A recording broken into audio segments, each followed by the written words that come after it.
Hello everyone, I am your tea house host, Ben, and I'm delighted that every friend could join us here for a wonderful time.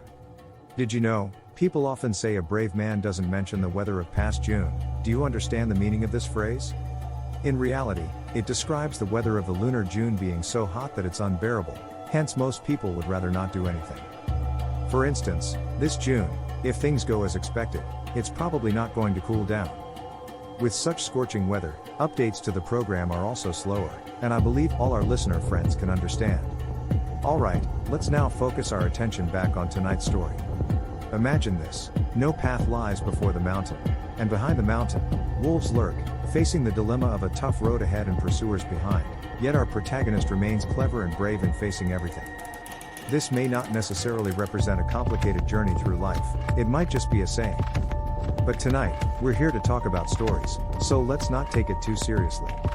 Hong Kong in 1993, that was the heyday of the Asian Four Little Dragons economic boom, leading the entire South Asian region in both economy and culture.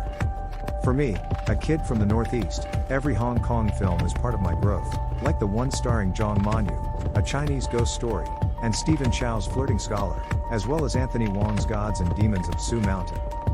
These were all the movie works of that year, letting you catch a glimpse of the prosperity and vitality of Hong Kong at that time. Let's also talk about the Jingjiu Railway, which started construction in 1992. Stretching from Beijing West Railway Station to Hung Hom in Hong Kong. It covers more than 2,500 kilometers, linking the south and north of our motherland, meaning that both Hong Kong and the mainland are placing great importance on this project. Evidently, Hong Kong is a place that cannot be ignored, no matter what.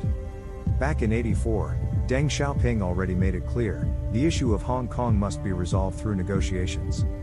At that time, two voices had already emerged in the Hong Kong society. One was various anxieties and fears about the post-1997 handover, with those who had the means choosing to immigrate, and those without the means having no choice but to endure, passing their dissatisfaction on to the next generation. We're going to talk about another kind of voice, those proactive Hong Kongers who responded enthusiastically to the central government's call and embraced the handover with warmth and a new attitude. Take the then chairman of Asia Television, Xu Dagan, also the founder of Far East Bank, who ordered the production of a promotional film about the Jingjiu Bank, using this method to express his support and anticipation for Hong Kong's return. Tonight's story is about this very promotional film. One day, Xu Dagan, as usual, combed through his thoughts simply, getting ready to start a day's work. As the boss of a large conglomerate, he certainly had to pay attention to every aspect of the company, but what he cared about most was the operation of Asia Television. Walking into the TV station that morning, Xu Dagan sensed an unusual atmosphere.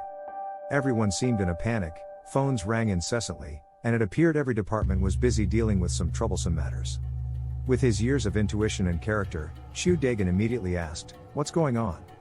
Initially, the staff tried to avoid revealing the truth, saying, "Chairman Xu, it's nothing serious, we're handling it right now." But such an answer only served to increase his curiosity. After some pressing, the truth finally came out: the promotion film for the Jingjiu Railway that the station had aired a few days ago had serious problems. A large number of citizens called in to complain about severe content errors in the film, causing displeasure. The original plan for the promotional film showed 7 people holding hands in a game, a familiar scene meant to convey the message of trains connecting places and supporting national unity. But attentive citizens noticed that the image in the film was off, completely reversing the original intention. In the aired Jingjiu Railway promotional film, instead of the intended 7 children holding hands, symbolizing unity, somehow an extra child appeared, making it 8. The dark background and ghostly music turned what was meant to be a heartwarming scene into something eerie. This unexpected change led to associations with feng shui spirits and even speculations by some media looking for sensational stories. Upon hearing this, Xu Dagan was furious. Despite Hong Kong society's high regard for feng shui and supernatural phenomena, he never believed in them. You might have heard about the feng shui battle between the Bank of China Tower and HSBC, as well as celebrities' particular pursuit of feng shui. But Xu Dagan was an exception. He was not superstitious. After moving from Shanghai to Hong Kong, his family established a foothold in the business world relying on his decisiveness and strength. He immediately noticed the flaw with the extra child appearing in the promotional film. Aren't advertisements supposed to be clear and straightforward? How could such a primary mistake occur, with 7 becoming 8? It must be someone exploiting feng shui superstition to create a buzz and attract attention. After all, in Hong Kong, newspapers and media are everywhere. Who doesn't know their penchant for sensationalism? Chu Dagan decisively rejected the conspiracy theories, firmly believing that an error occurred during editing. However, his subordinates informed him that it was indeed a sharp-eyed editor who spotted the problem. The extra figure was an outrageous mistake. During the filming of the Jingjiu Railway promotional film that year, in order to select the most suitable child actors, the planning team conducted a large public audition, similar to the talent shows we used to know. They selected 8 children from many applicants to act in the film. However, during the shooting, a tragedy occurred. A girl unfortunately drowned while shooting on location. Although there was insurance and appropriate compensation, this was, at its heart, a tragedy. It was supposed to be just an accident, but after the promotional film was broadcast, things got complicated.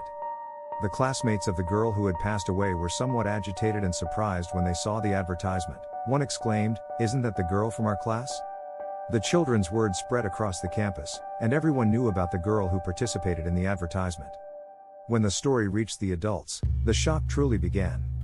Rumors abounded, and people started to speculate whether the extra person in the advertisement was that girl, turning the ad into a hot topic for the entire city. The television station was overwhelmed with bombarding speculations and questions, with even competitors like TVB tracking and reporting the incident. Under the pressure of external forces, everyone demanded Asia Television disclose relevant details to soothe public unease and also respond to public curiosity. Just when Chu Dagan thought an in-depth investigation was necessary, he found that all the staff originally involved in the advertisement had experienced death, disappearance, or other strange phenomena within just a few months, and even the footage from that day's shoot had mysteriously vanished. The only survivor was a clapper loader, who seemed to have been deeply affected, repeating incessantly the phrase, "I didn't take any money." Could it be really as deep and intricate as people speculated? Yet, every question asked was met with the same helpless response. To make matters worse, even doctors said it was a kind of mental illness, difficult to cure.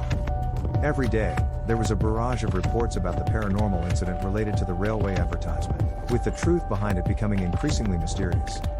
Chu Dagan was facing an unknown challenge: how to clarify everything and how to settle this turmoil triggered by a simple advertisement. As the standoff concerning the supernatural events in the promotional film dragged on, someone had an idea. They said that although mental illness is difficult to treat in medicine, it's not entirely impossible. Rumor had it that in Temple Street, there was an old lady famous for her special abilities, known as the Golden Needle Mushroom. Golden Needle for her precise acupuncture skills, and Mushroom as her nickname.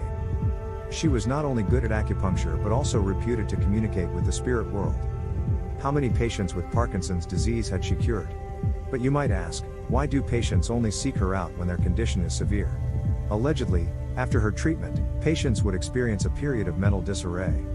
Regardless of the truth, people decided to take the clapper loader to try it.